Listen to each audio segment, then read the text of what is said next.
Hola, ¿qué tal? Mi nombre es Manuel, soy docente de Sociología de la cátedra de Vázquez Samec. Bienvenidos a esta quinta clase de la materia sobre Durkheim y Weber. Me presento rápidamente, me llamo Manuel Weinfeld, soy docente de esta cátedra hace bastantes años, soy sociólogo, egresado de esta facultad, trabajo de sociólogo, además de trabajar como docente, trabajo en un área de estadísticas en el Ministerio de Ciencia y Tecnología. Estoy acá junto a ustedes bajo esta novedosa modalidad de acompañamiento a través de clases virtuales en el contexto que todos ya conocen. Esperamos, para nosotros esto también es nuevo, así que esperamos hacerlo de la mejor manera posible, que les rinda a ustedes. Estaremos a disposición para toda la orientación que les podamos dar de esta modalidad. Sabemos que para muchos de ustedes este es posiblemente su primer cuatrimestre en el marco de la Universidad de Buenos Aires, así que bienvenidos a la universidad. Esperamos poder vernos la cara pronto. La idea del encuentro de hoy es continuar con los contenidos que vienen trabajando a partir del texto de Portantiero y profundizar en lo que es el pensamiento de Durkheim y Weber.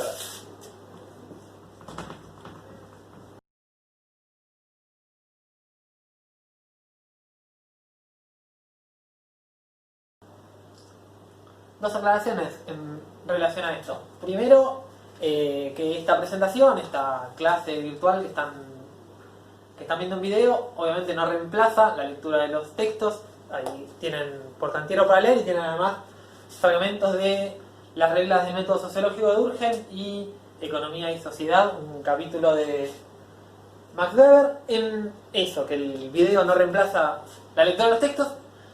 Y la segunda cuestión, que obviamente el objetivo ni del video, ni de esta bibliografía, ni de la materia es abarcar la totalidad del pensamiento de estos autores, que tienen una obra muy vasta y muy amplia, sino presentar una discusión entre dos autores que son dos autores fundamentales en la historia de la social. A cualquiera que le interese lo social, todas las personas que están viendo esto van a estudiar carreras vinculadas a lo social, tanto quienes hayan elegido carreras de ciencias sociales, como quienes hayan decidido estudiar Derecho, Ciencias Económicas o carreras de la Facultad de Ciencias Económicas en general. Si están preocupados por las cuestiones sociales, si les interesa pensar sobre las cuestiones sociales, van a tener que atravesar la forma de pensamiento de estos dos grandes autores. Los textos que están leyendo hoy son textos, tanto las reglas del método como Economía y Sociedad, son textos básicamente metodológicos. Si no tuvieron nunca un acercamiento a temas así, posiblemente no les resulten textos demasiado fáciles. Sepan que están leyendo textos muy grosos de autores muy grosos y que están presentando en esos textos una discusión fundamental y no saldada en las ciencias sociales, que es lo que se conoce como la discusión entre estructuralismo y subjetivismo. Si nos interesan Durkheim y Weber, si queremos que ustedes se acerquen a Durkheim y Weber, si queremos dejar planteada una reflexión a partir de esta clase, es la discusión entre estas dos formas antagónicas de pensamiento. Escribo estructuralismo abajo de Durkheim porque Durkheim es quien representa esa escuela de pensamiento, y subjetivismo debajo de Weber. Vamos a ver de qué estamos hablando. La discusión entre subjetivistas y estructuralistas, la discusión entre el bando de Durkheim y el bando de Weber, tiene que ver con cómo hacemos para pensar en general los grandes comportamientos sociales. Uno podría tratar de pensar cuál es la pregunta más básica que uno se puede hacer desde lo social. ¿Cuál es la pregunta esencial de la sociología a la hora de pensar lo social? Una primera cuestión que uno debería poder responder, y acá va la discusión entre estructuralistas y subjetivistas, es ¿por qué las personas hacemos las cosas que hacemos? O sea, ¿por qué ustedes se comportan como se comportan? ¿Por qué yo me comporto como me comporto? Por ejemplo, ¿por qué yo estoy vestido como estoy vestido?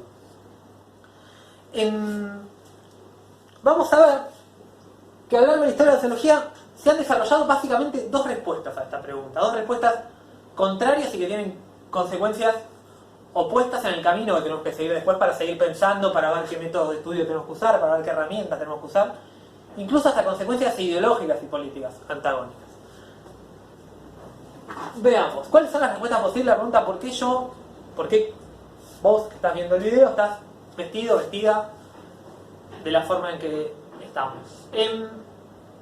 Una primera respuesta posible, que por ahí es la primera que nos surge en sentido común, pero no deja de ser una respuesta profundamente sociológica. Bueno, estoy vestido como estoy vestido porque quiero, porque lo elegí, porque me gusta vestirme así, porque es la acción que yo opté por hacer en el marco de otras opciones posibles, racionalmente o en función de mis tradiciones o por lo que sea, elegí esta forma de comportarme.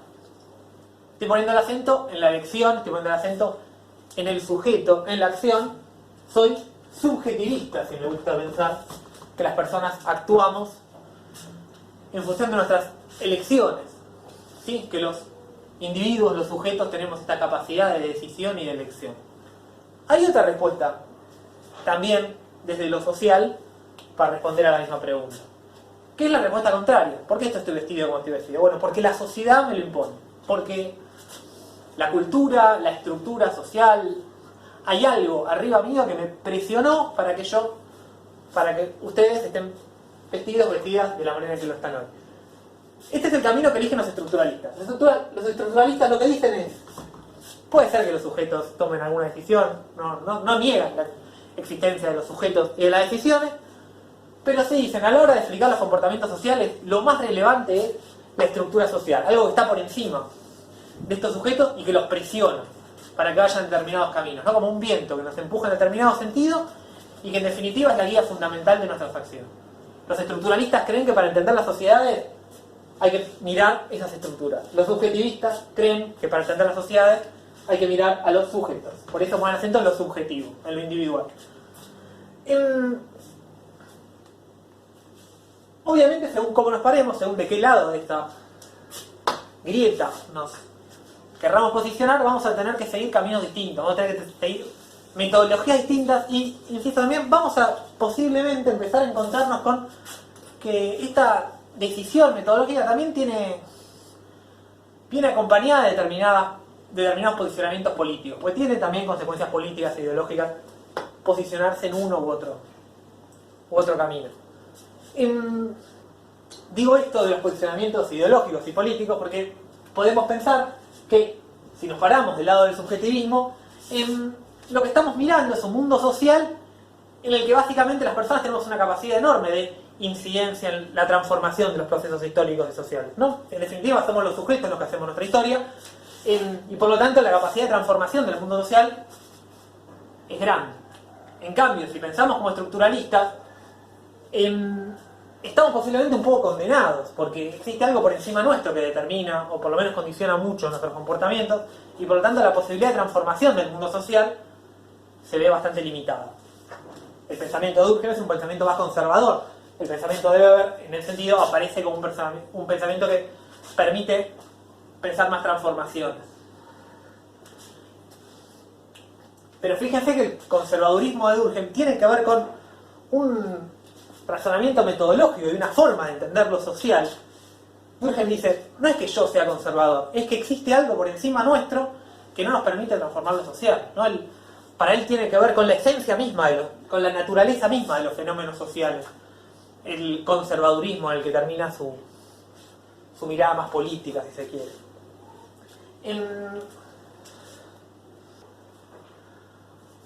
Más allá de que las consecuencias metodológicas que estamos nombrando del pensamiento de Durkheim lo llevan hacia un posicionamiento conservador en relación a los comportamientos sociales,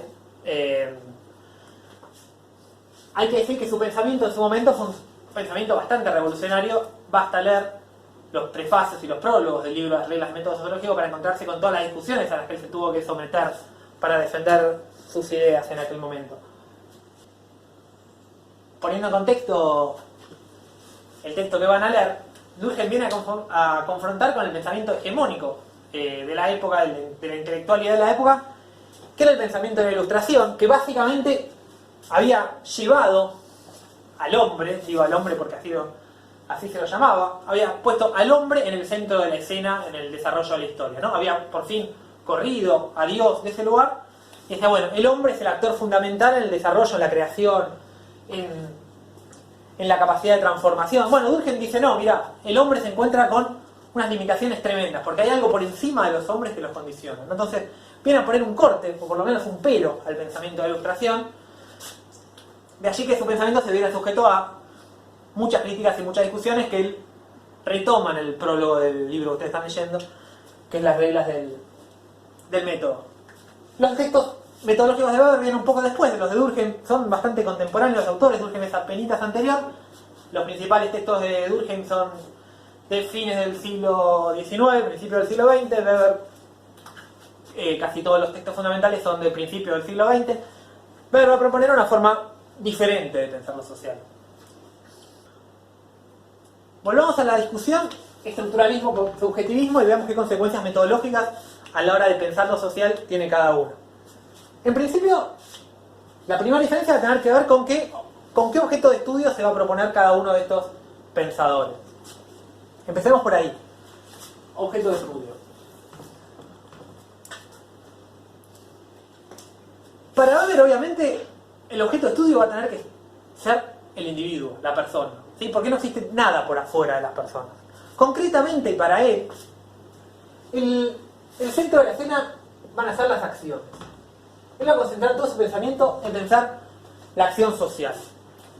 Por eso cuando lean el texto van a encontrar que él va a desarrollar una tipología de acciones, va a tratar de explicar que las acciones humanas se pueden catalogar en 4 tipos de acciones: un conjunto de acciones que son racionales, un conjunto de acciones que no son racionales.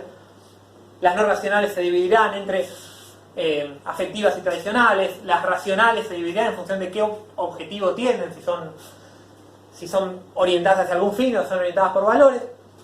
Como sea, lo que el autor está pensando es, para pensar lo social, para entender la sociedad, hay que mirar al individuo y por lo tanto lo esencial del comportamiento del individuo, que es la acción.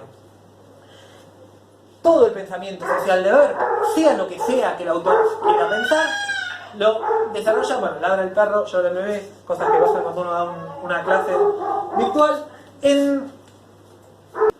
Retomamos después de los problemas técnicos. Decía, el objeto de estudio de Weber es la acción, y a partir de ahí cualquier proceso social que a Weber se le ocurra estudiar, por más complejo que sea, ya sea una religión, un sistema económico como el capitalismo, o el proceso que se les ocurra, puede estudiarse a partir de acciones. ¿Qué es una religión? Es un montón de personas realizando determinadas acciones con determinado sentido, ¿no? La religión será personas realizando acciones orientadas por determinados valores. El capitalismo será personas desarrollando acciones en función de determinados fines económicos, etc.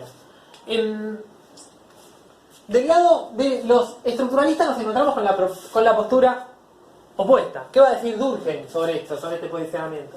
Lo que Durkheim va a decir es: ¿para qué nos vamos a concentrar en mirar las acciones? ¿Para qué nos vamos a detener a mirar los individuos si existe algo que los trasciende, que es más importante, que es más grande, que está por encima y que explica sus comportamientos, que es la estructura social? A esa estructura social Durkheim la llama el hecho social. Es el concepto principal, posiblemente, del texto que tienen que leer ustedes, de la regla del método. El hecho social es esa estructura social de la que estamos hablando. Es eso que está por encima de las personas, que les dice a las personas cómo tienen que comportarse. El hecho social, van a encontrar la definición, son formas de actuar, formas de pensar, formas de ser exteriores a los individuos y que se les imponen de alguna manera. Los estructuralistas tienen como objeto de estudio la sociedad, vamos a usar el concepto que usa el autor, que es el hecho social. Los subjetivistas tienen como objeto de estudio el sujeto. El eje de análisis que propone Weber es la acción o la acción social, que es lo que van a encontrar ustedes en el texto de Economía y Sociedad que van a leer.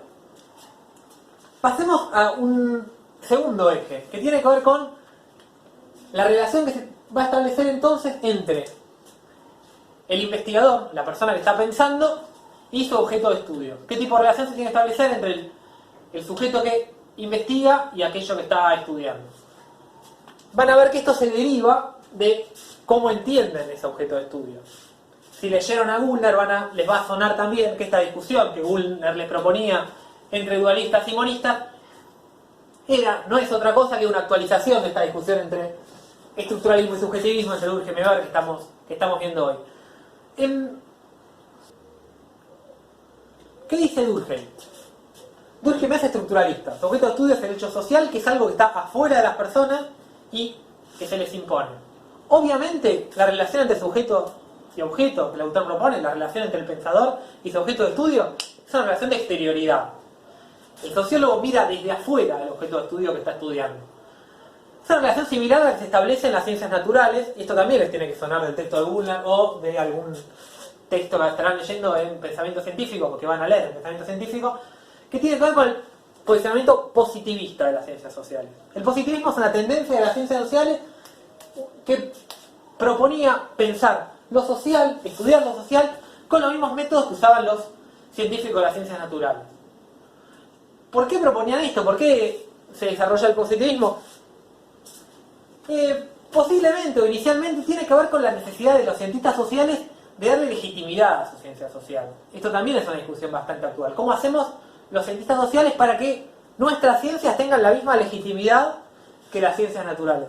Fíjense que eso que se les complicaba a los cientistas sociales originales, como Durkheim hace 200 años, sigue pasando en la actualidad. Es difícil convencer al público en general de que el pensamiento de la sociología o el pensamiento de las ciencias económicas o el pensamiento de las ciencias políticas es tan científico como el pensamiento que puede desarrollar un biólogo, por ejemplo, un químico, ¿no? Muchas veces para el sentido común el conocimiento generado por las ciencias duras, por las ciencias naturales, es conocimiento posta-científico, y el conocimiento de las ciencias sociales aparece como más del lado, como algo más blando, algo más ligado a veces a la opinión. Por supuesto, los cientistas sociales entendemos que el conocimiento que generamos es conocimiento científico y tiene el mismo valor científico que puede generar cualquier ciencia.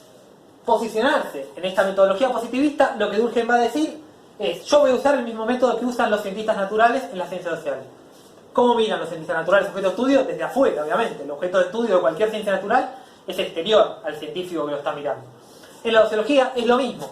Los hechos sociales son exteriores a los individuos, son cosas, y las debemos observar como lo que son: objetos, ajenos, externos, y por lo tanto remitirnos a utilizar metodologías que nos permitan leer ese objeto social, ese objeto de estudio externo. El pensamiento subjetivista, el pensamiento de Weber, va a venir a confrontar con el pensamiento del estructuralismo. Lo que Weber va a decir es: el objeto de estudio que los sociólogos tenemos es completamente diferente que el objeto de estudio que tiene cualquier ciencia natural. No se puede mirar el mundo social desde afuera, no tenemos dónde pararnos para mirar esa realidad social desde afuera. Necesitamos establecer un vínculo estrecho entre investigador y objeto de estudio. Hay una relación de cercanía, es necesario comprender ese objeto, se puede establecer una relación empática entre sujeto y objeto de estudio, porque en definitiva somos personas estudiando personas.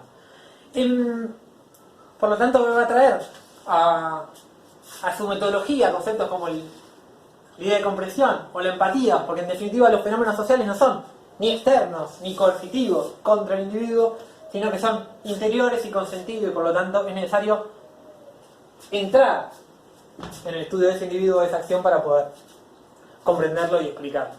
Tengan en la cabeza como referencia, como ejemplo, el texto que leyeron hace una semana o hace un par de semanas de Berger y Luhmann, en el que se propone explicar un proceso muy complejo como el de construcción social de la realidad, tomando como punto de partida, como punto inicial, la acción. A partir de la acción, Berger y Luhmann se permiten explicar todo: cómo se construyen las relaciones entre personas, cómo se construyen las instituciones, cómo nos socializamos, y después otra vez cómo a partir de esa socialización desarrollamos nuevas acciones, nuevos hábitos, nuevas instituciones, etcétera, etcétera.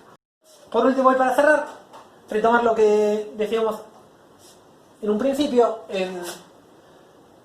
el punto de partida de los autores, o entender los comportamientos sociales como consecuencia de una estructura, o entender los comportamientos sociales como consecuencia de la propia subjetividad, tiene consecuencias metodológicas diferentes, o sea, nos van a llevar a la necesidad de desarrollar métodos de estudio diferentes, vamos a tener que proponernos objetos de estudio diferentes y métodos diferentes, pero además tiene implicancias ideológicas y políticas diferentes.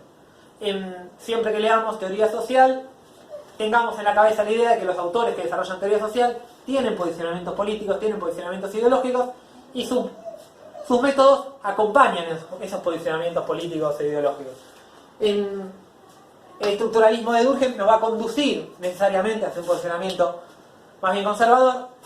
El pensamiento de Weber, lo vieron en Berger y Luhmann, nos va a permitir una forma de entender lo social en la cual los individuos, las personas tenemos una incidencia directa en la transformación, en la generación de transformaciones en los procesos sociales, y por lo tanto va a ser una perspectiva más transformadora o con más potencial transformador que la que presentan los estructuralistas. Bueno, eso sería todo por el encuentro de hoy. Muchas gracias por haber acompañado. Adiós.